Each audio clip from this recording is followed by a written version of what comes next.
Azərbaycan bəstəkarı Üzeyir Hacıbəyov 18 sentyabr 1885-ci ildə Ağcabədidə anadan olmuş, 23 noyabr 1948-ci ildə isə Bakıda vəfat etmişdir.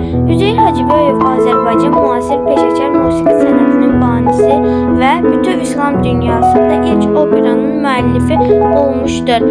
Üzeyir Hacıbəyov doğulduqdan qısa müddət sonra Hacıbəyovlar Azərbaycan mədəniyyətinin ən böyük mərkəzlərindən biri olan Şuşa şəhərində yaşamağa başlamışdılar. Bəstəkarın atası Qarabağ xanının qızı Xurşidbanu Natavanın şəxsi katibi idi.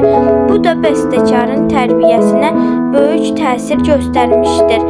Üzeyir Hacıbəyovun ilk operası Leyli və Məcnun olmuşdur.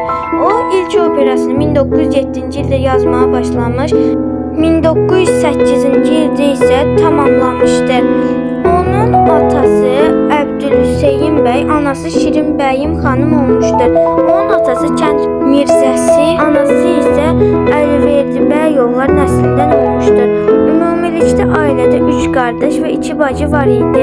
Bəstəkarın anası Şirin Əliverdibəyova şairənin evində böyümüşdür. Atası isə Xurşidbanu Natavan ilə süd bacı qardaşı olmuşdur. 1947-ci ildə diabet xəstəliyi olan bəstəkarın vəziyyəti ağırlaşdı və səhv olunmuş müalicə səbəbi onun vəziyyətini ağırlaşdırdı. O Moskva şəhərinin Klemnik xəstəxanasında müalicə alırdı. Daha sonra isə Mərdəkandakı dövlət sanatoriyasına yerləşdirildi.